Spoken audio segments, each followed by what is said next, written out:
بسم الله الرحمن الرحيم الحمد لله والصلاة والسلام على سيدنا رسول الله وعلى آله وصحبه ومن والاه. So inshallah in today's class, in today's lecture, we are going to start by talking about some of the things that I was not able to capture in the last lecture, which is we want to talk about some of the main ulama that appear in our third historical stage that combined both proficiency in the Shafi'i madhab and hadith as well.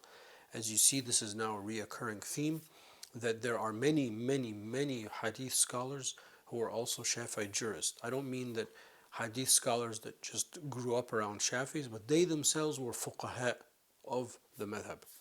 And they also wrote about hadith. So we're going to talk about that to begin with, and then the bulk of the class we'll be talking about our fourth historical time period, which takes place from the year 676, from the death of Imam Nawawi rahimahullah, to the year 1004 of the Hijrah. I have to be clear with you that this class is going to be this lecture will be very heavy on names. So almost the entire class will simply us be going through many of the great players, because there is this flowering of fuqaha, flowering of usulis, flowering of hadith scholars in this madhab, in this time period as well. The axis around which this lecture will revolve is the second redaction or the second tanqih of the madhab, which takes place between the efforts of Imam al-Haytami, Ibn Hajar al-Haytami, and Imam Shams al-Din al-Ramli, inshallah. So we will talk about their efforts, we will talk about their works, we'll talk about why they are important, inshallah. And then we will finally end the lecture with talking about some of the new ways of writing usul. We will talk about the standard books of usul that emerge, but we will also talk about qawa'id al-fiqhiyya, principles or rules of jurisprudence, and al-ashbah wal-nadha'ir, genre of writing, the most famous of which, of course, is the writing of Imam al-Suyuti, the ashbah al-nadha'ir, that talks about both principles and similar and cases that might look similar but are different, similar from one angle, different from another angle, as a way to help the student of knowledge of their faqih think more clearly about legal issues. So these are the main subjects that we will talk about, inshallah, in this lecture.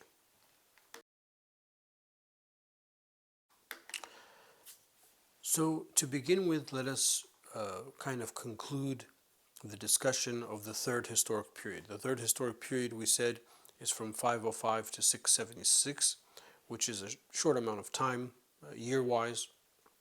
It starts with the passing of Imam al-Ghazali, and it starts with the passing of Imam al-Ghazali, and it ends, inshallah, it ends with the passing of Imam al-Nawawi. Imam al-Nawawi's passing represents the end of the first redaction, the end of the first tanqih of the Shafi'i madhab.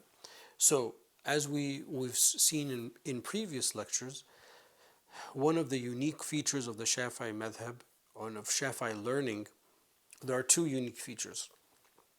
One is that there are many mujtahids that emerge from within the Shafi'i madhab. Earlier in a previous lecture, I can't remember the number right now, but earlier we talked about the emergence of the whole Zahiri madhab. The Zahiri madhab actually came from the madhab of Imam al-Shafi'i. The madhab of Imam Ahmad ibn Hanbal came from the madhab of Imam al-Shafi'i. So those were mujtahids that went on to form their own madhab. But mostly what we have is we have jurists who have arrived at the level of ijtihad. So the Shafi'i madhab, in its learning, in its writings, in its teaching, encourages people to engage in ijtihad. So it's very common throughout the history of the madhab that you will find those people, you will find those mujtahids. The other unique feature is that there are many hadith masters, not just hadith scholars, but hadith masters, huffaz of the hadith. A lot of Shafi'i attention is given to the studying of the hadith, the analyzing of the hadith, riwayatan and dirayatan, so both through its chains of transmission, as well as in understanding the context of the hadith. And that's why it is almost impossible, I would say, to find any legal issue in the Shafi'i madhab except that it is directly supported by an understanding from the hadith or obviously from the Quran. In other words, those pieces of evidence have been documented. While as in some of the other madhahib, you might not necessarily find those adillah, but rather that those legal issues will be attributed to some of the early imams of the madhab, which is fine. But in our madhab, it's a very clear type of, you know, uh, linking of the legal issue, the hukm al-shar'i, and its dalil. Now, in this time period, I'll give you a list of a few names in a moment. We will also see that the ulama of the Shafi'i madhab who also engaged in hadith studies wrote about how to understand the hadith. And let us begin also by remembering Imam al-Nawawi. So Imam al-Nawawi has several writings about hadith themselves, and his writings therefore are guidebooks, textbooks that we study in the science of hadith. So I'll give you some of these important names. The first name is the famous Ibn al-Athir al-Jazari. He was born in the year 544 and died in the year 606. So Ibn al-Athir, he has, I'm not going to list all of his writings, but he has a commentary on the Musnad of Imam al-Shafi'i, and he has a book of grammar, and he has probably his famous hadith book is Al-Jami' al-Usul and Al-Nihayat fi Gharib al-Hadith. So Ibn Athir is known, he's a known historian, he's a known, maybe you didn't know he was a jurist, maybe you didn't know he was a Shafi'i jurist, but he's a known historian and a known hadith scholar who came during this time period. Probably the most famous of this time period is Ibn Salah. Ibn Salah was born in the year 577 and he died in the year 643, so he's within our time period. And Ibn Salah, for the purposes of why I mention him, his kitab, Ibn Salah's kitab, is probably perhaps the most, Muqaddimat Ibn Salah, I'm thinking of Kitab al-Siwai, Muqaddimat Ibn Salah.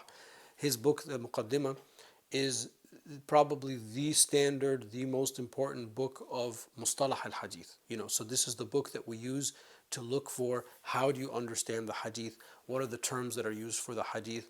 It's a book, it's like maybe 300-400 pages, and so it's not studied in the beginning. It's easy to read though. It's not like reading philosophy or usul al-fiqh or something where you have to dissect every other word.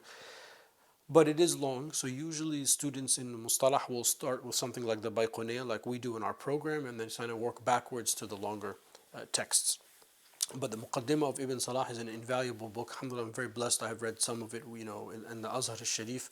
So it's a book that always brings back fond memories for me and is very important. Ibn Salah is also important because he has a tabaqat of the Shafi'i, tabaqat al-Shafi'i. So that's also very important because it's very common, by the way, and this is maybe a question, hint, or something you want to think about. It's very common that hadith scholars will also be the scholars that are writing in the tabaqat genre. So, in this case, the tabaqat of the fuqaha, the tabaqat of the huffaz, the masters of hadith, tabaqat al-sufiyya, tabaqat al-nuha, the tabaqat of the grammarians, tabaqat, so on and so forth, any kind of subject. So because the hadith scholar at his core or at her core is interested in critiquing the hadith and therefore analyzing how the hadith has been narrated, therefore they are also interested in the people. So that's writing biographies of people is important. We also have another hadith scholar who might not be as popular, but nonetheless he was a hadith scholar, and Shafii ibn Abi ad-Dam. He was born in 583 and died in 642.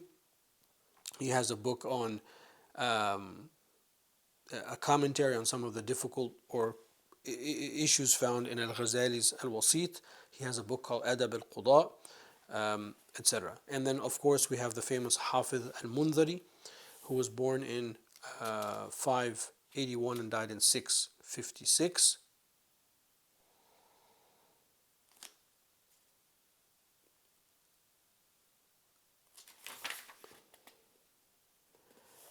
And he was born in 581 and died. Yeah, he died in 656 in Cairo, and he has a mukhtasar of Sahih Muslim. He has a targhib wa tarhib fil hadith, and he was known as a very pious person and a hadith scholar. Okay, now before let me just like segue into the fourth. We said that the fourth historical stage will start with the year 676, but a decade before that, in 656, something else happened other than the death of Imam Mundiri, which is the Mongol invasion of the Muslim world and the sacking of Baghdad, the killing of the Khalifa, and the moving of the Abbasid Caliphate to Egypt. And that kind of starts what we kind of refer to as the Mamluk period. So, from a historical point of view, when we talk about the fourth stage, historical stage, and again, just to repeat, a lot of this is, artificial human constructs. It's important that you keep in mind that that was probably one of the most traumatic events in Islamic history. So I have been making a lot of reference to moments of Islamic history. And even though this is not a class on Islamic history, this is a class on, to introduce the Shafi'i madhab, and therefore we're talking about the history of these people, it's almost impossible. I mean, it is impossible to study these people without understanding their historical context.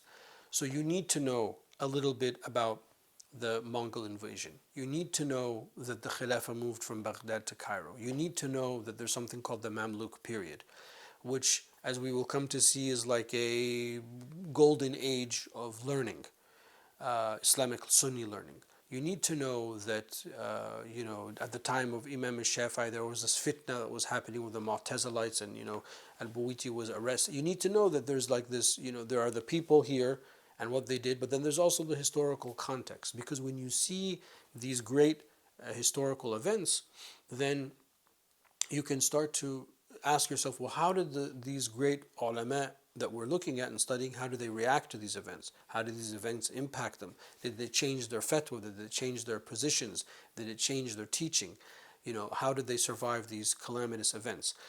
Because we don't want our learning of Islam and our learning of the Sharia to be separate from the waqa, separate from the here and now that we live. So this was unfortunately, as I said, a huge traumatic event, and it's been historically documented. There are many books about it that you can easily read, even if you found something like on Wikipedia just to get a sketch.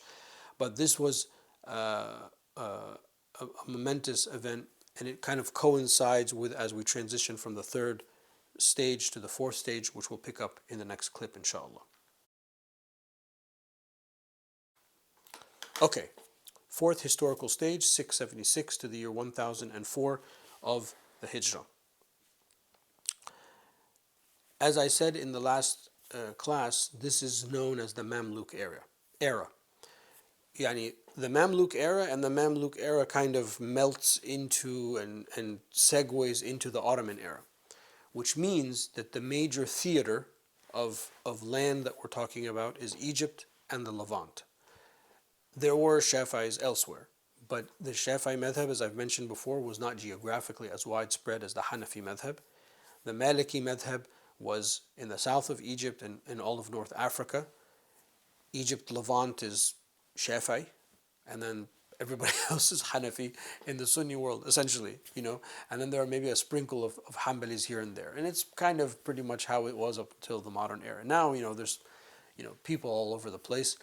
And, it's not so restricted to geography, but that geography exists, and, before mass transportation, mass communication, it would make sense that was the case. So let us begin by talking about some of the great ulama, as I mentioned, of this time period. Let's begin by talking about Imam Najmuddin ibn al-Rifa. He was born in Egypt in 645 and he died in 710. He has Al-Matlab fi Sharh al-Wasit lil-Ghazali, so he has a commentary on Ghazali's Al-Wasit. And he has Al-Kifaya fi Sharh al-Tanbih al-Shirazi.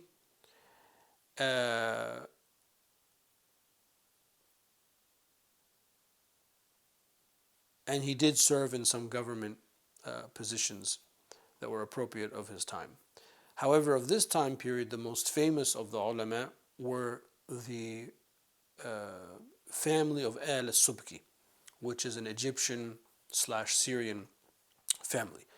The leader of this clan, if you want to call it that, is Taqi ad-Din Abu al-Hasan Ali ibn Abd al-Kafi ibn Ali ibn Tamam al-Subki.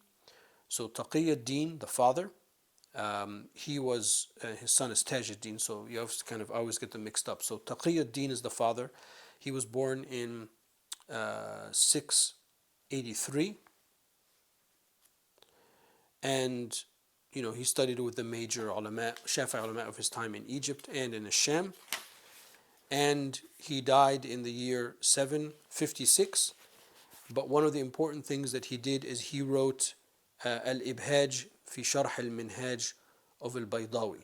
So Al-Baydawi's Minhaj is like the main, it's the book that they teach at Al-Azhar and Usul al-Fiqh in the college. It's a standard Usul al-Fiqh book. And he began a commentary on it that he wasn't able to finish, and Taj ad-Din, his son, finished it on his behalf. And then maybe the most famous of the Subki clan is the son. Afwan, Taqi ad-Din was also a Qadi, so he served as the Qadi and was a Khatib, etc. in Damascus. And then his son, Taj ad-Din al-Subki, he was born in 727. He dies in 771, and again wrote a lot, traveled a lot. He has a Tabaqat al-Shafi'i al-Kubra, which is this massive book of Shafi'i Tabaqat. It's an excellent book. It's an excellent resource of history. I just mentioned a little while ago in the previous clip about the sacking of Baghdad. Well, Taj ad-Din al-Subki has an amazing entry about the sacking of Baghdad. I've read that in the Tabaqat al-Shafi'i al-Kubra. He also has, when he talks about Al-Izz ibn Abd al-Salam, who lived during the sacking and the nasb of the new Khalifa in Cairo, he talks about these issues that were happening. So these Tabaqat genres and literature are fantastic sources of historical information. He finished the Sharh of the Baydawi, as we said, and perhaps he is most famous for his book of Usul al-Fiqh, Jam' al-Jawama. Now, Jam' al-Jawama, why it's important is that we had talked in the previous classes that there were two approaches up until this middle period, Mamluk period. There were two approaches to Usul al-Fiqh. There was the Usul al-Fiqh of the Hanafis, which is known as the Madhab of the Fuqaha, and then there's the Usul al-Fiqh of the other three Sunni schools, which is known as the Madhab of the Madhab al-Mutakallimin, the theologians. Now, both are theologians and both are jurists, but those are terms used specifically to differentiate the two types of Usul al-Fiqh.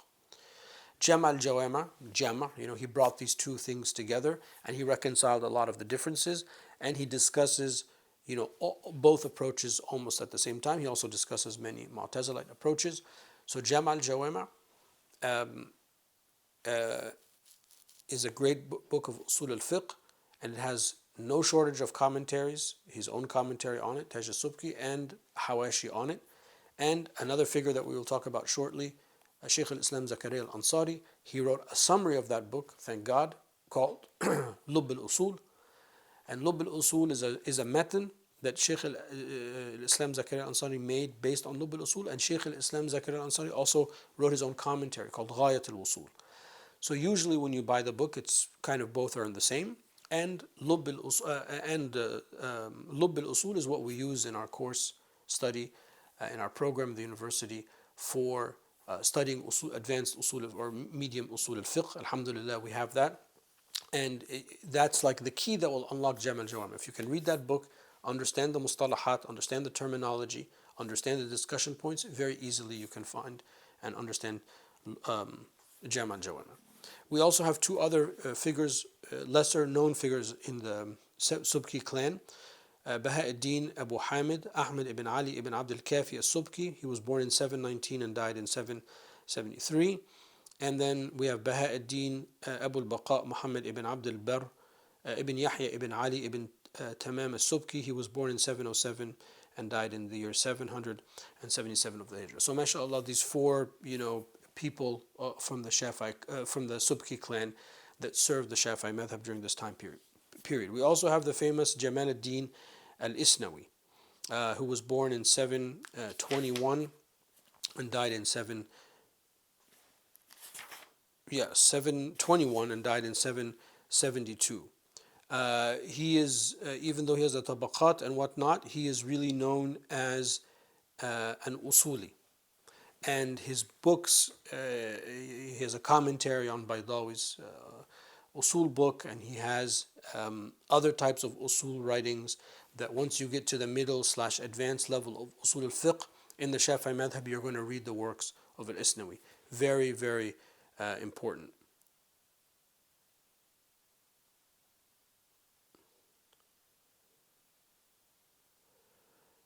Okay, and then we have Shihab ad-Din al-Adru'i, who was born in 708 and died in 783. He has a commentary on the Minhaj of al-Nawawi in over two books. So one is called Ghaniyat al-Muhtaj, Wuqut al-Muhtaj. Then we also have Imam Badr ad-Din al-Zarkashi. Zarkashi was born in 745 and died in 794. Zarkashi was a polymath. He wrote in almost everything. He has a book on Ulum al-Quran, book of Qawa'id, book of Usul, and he has a commentary on Jam' al-Jawama'. So his main books, he's known as an usuli. So his main books of usul al-fiqh, which you're going to hear and you're going to have eventually in your library, is al-Bahr al-Muhit. And then he has Tashnif al-Masama, Sharh Jam' al-Jawama'. That's his commentary on Jam' al-Jawama', which one of my teachers, Abdullah Rabi'a, rahimahullah, since passed away, has a tahqiq of it. And he has Ad-Dibaj fi Tawdih al-Minhaj of al-Nawawi. And he has a smaller book also on Qawa'id, of Qawa'id fiqhiyya. So I'm giving you the main titles of the usul. Al-Bahr al-Muhit, it's like an encyclopedia of usul al-fiqh. He discusses all of the different opinions. He'll even talk about non-Sunni usuli opinions. Also during this time period we have Imam Siraj ad-Din al-Bulqini, who was born in 724 and died in 805.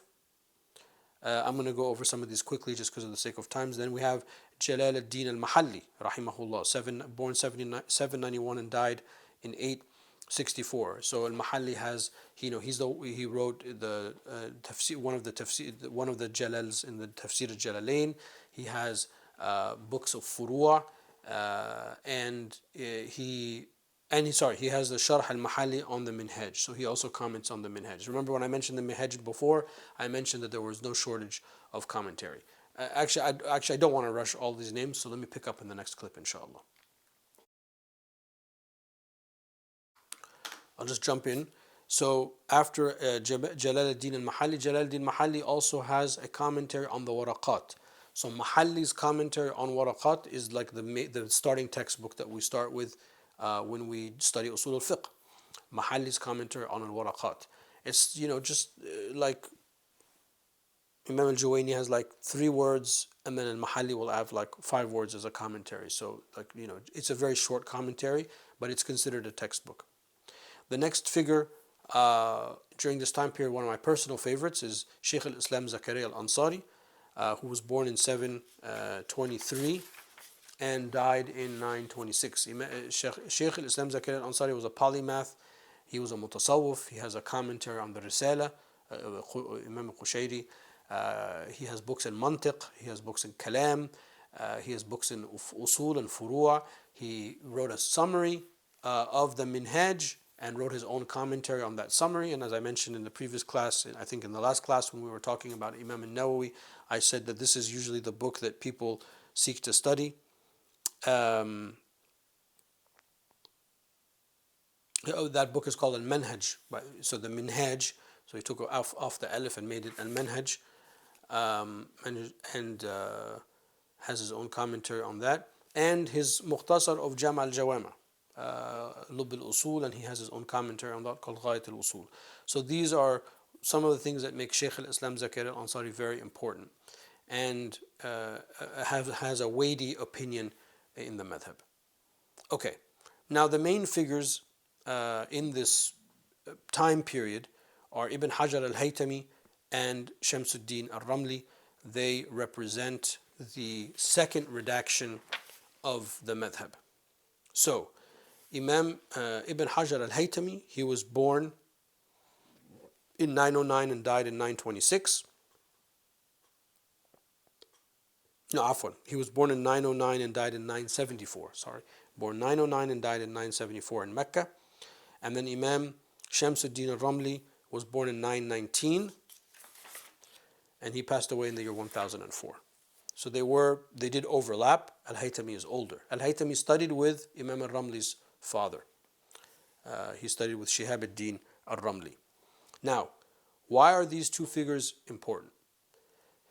We said that Imam al-Rafi'i came first and then Imam al-Nawawi. Imam al-Rafi'i summarized some of the books that came before him, namely the books of al-Ghazali, and then wrote some commentaries on them. And then Imam al-Nawawi did the same to the books of Imam al-Rafi'i and also worked on the writings of Imam al-Shirazi. And then therefore, these two figures, al-Rafi'i and al-Ramli, are like this big net that catch all of the streams of writings of Shafi'i fiqh that came before them. When all is said and done, what emerged from that was one standard book of the Shafi'i madhab called the Minhaj. Yes, there's the Rawda and there's the Majmu'ah of al-Nawawi. Yes, we said that, we acknowledge that. But if somebody were to ask a question, hint, hint, what is the main book of the Shafi'i madhab? It is the Minhaj of Imam al-Nawawi. That is the book of the madhab. That's the book, that's like Khalil in the Maliki madhab. This is the book that we study, this is the book that we go back to. So from Imam al-Nawawi's time until our time, there are people that comment, summarize, write answers to deal with differences found, interpretive differences in the Minhaj of Imam al-Nawawi. And that's exactly what Imam Ibn Hajar al-Haytami and Imam Shamsuddin al-Ramli did. They wrote two commentaries each on the Minhaj. Tuhfat al-Muhtaj fi Sharh al-Minhaj is the commentary of al-Haytami, and then Imam al-Ramli's commentary is in Nihayat al-Muhtaj. Now, as I said before, what is the difference between the two is that all of the Shafi'is in the Islamic world, except the Shafi'is of Egypt, prefer the opinions of Imam al-Haytami, and the Egyptian Shafi'is prefer the opinions of Imam al-Ramli when there's a difference of opinion. So sometimes one is silent. So you just take the one that's not silent, obviously. But if there's a difference of slight interpretive difference, all of the Shafi'is of the Levant, the Shafi'is of the Hijaz, the Kurds, the Iraqis, etc., they take from what is laid out in Tuhfat al-Muhtaj by Imam al-Haytami, with the exception of the Egyptians of the Shafi'is of Egypt. They prefer the writings of Imam al-Ramli. So that's a data point and a question answer that you need to know. I studied in obviously the Egyptian context, so many of my go-to is like when I need to look up something, I'm going to look it up in al-Ramli just because that's what I'm used to. But I do want to mention one, not from the point of view of ta'assub, but I do want to mention one thing about Imam al-Ramli, which is important. Imam al-Ramli, when he wrote his Nihaya, when he wrote his commentary on the Minhaj, he had that book taught and read to him and read in front of over 400 ulama. And that book, therefore, like the Risala of Imam al-Shafi'i and all the books of Imam al-Shafi'i that were narrated by Rabi'a, has reached the level of tawatur. So that book is one heck of a book. It's solid. It's a solid book. It's been documented. It's been read. It's been addressed. It's been dealt with. There's a little advantage, maybe, that I would say, trying to be objective, that Imam al-Ramli lived after or passed away after Imam Ibn Hajar al-Haytami, so there was a little bit more time for him to massage certain things. But we love and respect both, and Imam al-Haytami's contributions are no less than Imam al-Ramli's contributions. Okay, so this is the second tanqih of the madhab that you need to know about. Now, I mentioned Al-Qadi Al-Baydawi before, who died in the year 685. He wrote the Minhaj. And that becomes one of the standard books of studying Usul al-Fiqh.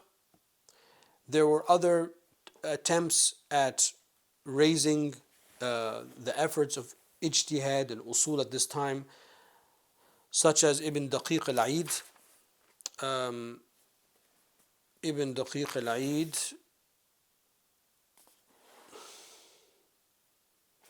I can't find his death date readily available.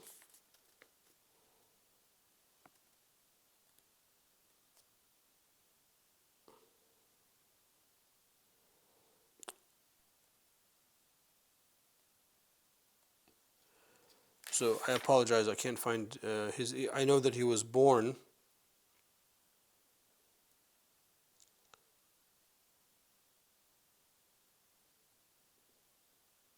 He was born in the year 625, but his death date is not popping up for me, and I apologize for that. And then after him, we have Al-Hafiz Ibn Hajar al-Asqalani, who was born in the year 773, and died in the year 852, obviously the famous commentator on Sahih al-Bukhari. And then you have the famous Jalal ad-Din al-Suyuti, who died in the year 911, also another major Shafi'i figure, Usuli, Mujtahid, etc. So these three peoples, Ibn Daqiq al-Eid, Ibn Hajar al-Asqalani, Imam al-Suyuti, were at this time period and also revivers of the calls to ijtihad. I mean, Imam al-Suyuti has two books about the issue of ijtihad being an obligation. So Imam al-Suyuti wrote in the Shafi'i madhab, he has al-Ashbah wal-Nadha'ir, which is part of the genre of the writing of Qawa'id al-Fiqhiyya. So this is a time in which the Qawa'id al-Fiqhiyya of the Shafi'is becomes popular. But as I said before, the Shafi'is were not the first to write about it. The first documented book that we have is the Risala of Abi al-Hasan Ubaidullah ibn Hasan al-Karhi al-Hanafi, who died in the year 340 of the Hijrah. It's the first sort of like proper writing of Qawa'id. And then the Shafi'is came to it later. Now, why are Qawa'id important? Maybe let me say that to end, and then in the next clip I can give you some of the important books at this time. Well, Qawa'id are important because they teach you, they organize vast amounts of information in short principles. So if you know, like for example, I mean, let's just say, إِنَّمَا الْأَعْمَالُ بِالنِّيَّاتِ, which is actually a hadith. All actions are based on intention. That we know is in the Shafi'i madhab that all actions that you do have to have the intention with it. So knowing that qaida, knowing that principle, solves, as Imam Shafi'i said, gives you over 70 answers, because you know that the niyyah is involved in more than 70 acts in Islamic law, as Imam Shafi'i said. I mean, that's an easy example because it's actually a hadith. But al-yaqinu la yazulu bil-shak. Certainty is not violated by doubt. So anytime that there is doubt, it's not going to cancel out the certainty that you had, so you default on the certainty. So by memorizing that axiom or that principle, you're going to know the answers to 20 or 30 fiqh problems. So that's what qawa'id do, and it's at this time that we have major qawa'id books. We don't have time to get into it in this clip. We'll do it in the next lecture, inshallah. Wallahu ta'ala a'la wa a'lam. Wa sallallahu ala sayyidina Muhammad wa ala alihi wa sahbihi wa sallam. So, alhamdulillah, in today's lecture, we were able to finish what we started in the previous lecture, which is to talk about some of the important Shafi'i jurists / hadith scholars in the third historical period. And then, probably the most famous of them being Ibn Salah, and the Muqaddimah of Ibn Salah being like the standard book of Mustalah Hadith. And then after that, we moved into introducing the fourth historical period, 676 to the year 1004, which ends with the passing of Imam al-Nawawi starts with the passing of Imam al-Nawawi and ends with the passing of Imam Shamsuddin al-Ramli rahimahumullah. We also talked about how in between these two time periods was the Mongol invasion of of the Muslim world, the sacking of Baghdad, the moving of the Khilafah from Baghdad to Egypt, which, as I said, is a very traumatic and calamitous event. And while this is not a course on history, you kind of need to know that basic piece of information that's important to know. We talked about a lot of the major ulama at this time period, namely the Al-Subki fan, but there were others as well. And then we talked about Ibn Hajar al-Haytami and Shamsuddin al-Ramli, rahimahumullah, who were the two scholars who wrote the most authoritative commentaries on Imam al-Nawawi's Al-Minhaj, the Tuhfa and the Nihaya. And those two books become the books that we use and access to find Imam al-Nawawi's positions, i.e. the default position of the Shafi'i madhab. We said that all of the Shafi'is of the Muslim world take from Imam al-Haytami when there's a differences between al-Haytami and al-Ramli, with the exception of the Shafi'is of Egypt that prefer the writing of Imam al-Ramli over the writings of Imam al-Haytami. Imam al-Haytami resided in Mecca for most of his life and passed away there, and then Imam al-Ramli, of course, lived and died in Egypt. So most likely this is sort of why this happens, but this is only when there's a differences between them. And then at the end of the lecture we ended by introducing the concept of the qawa'id al-fiqhiyya. I just kind of introduced it as a concept. I didn't get a chance to share with you some of the important names at this time period, which we will do at the beginning of the next class, inshallah. These were the major points that we discussed. I hope this is all clear. It was a class heavy in names and dates. Sometimes that's important. This is one of those times. والحمد لله رب العالمين وصلى الله على سيدنا محمد وعلى آله وصحبه وسلم.